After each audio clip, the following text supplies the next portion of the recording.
اسی طرح مسافر ماہ رمضان میں سفر کی حالت میں ہو تو پھر اگر اس کو روزہ رکھنا مشقت تکلیف دہ ہے تو اللہ نے آسانی دی ہے اس میں نہ رکھا جائے، کیونکہ روزے میں سفر میں روزہ رکھنا نیکی نہیں ہے۔ اگر اس کی وجہ سے تکلیف پریشانی دکھ آتا ہے اور اگر آسانی ہے تو رکھ لے تو کوئی حرج نہیں۔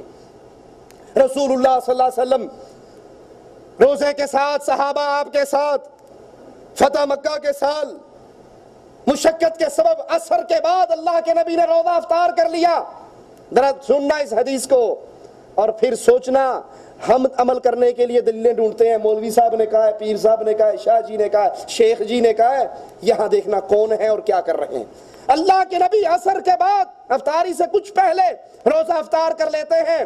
کچھ صحابہ سوچتے ہیں، کچھ مولویوں نے نہیں سوچا، صحابہ کرام نے سوچا کہ ہم بہادر ہیں، طاقت والے ہیں، کیوں نہ ہم روزہ پورا کر لیں، تاکہ پورا کریں گے تو جنہوں نے افطار کر لیا ان سے زیادہ اجر ملے گا نا، اور لڑائی اگر کرنی پڑی تو ہم بڑے بہادر ہیں، طاقت مند ہیں، ہمارے لیے لڑائی میں پریشانی نہیں ہوگی۔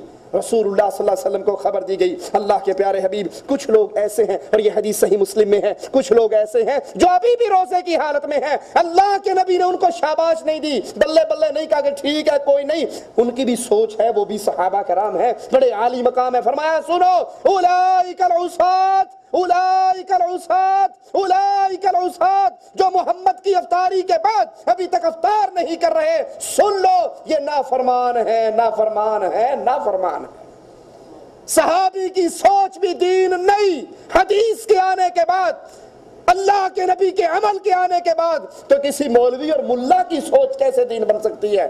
قرآن سامنے رکھ کے سورۃ یاسین پڑھ لی تو حرج کیا ہے؟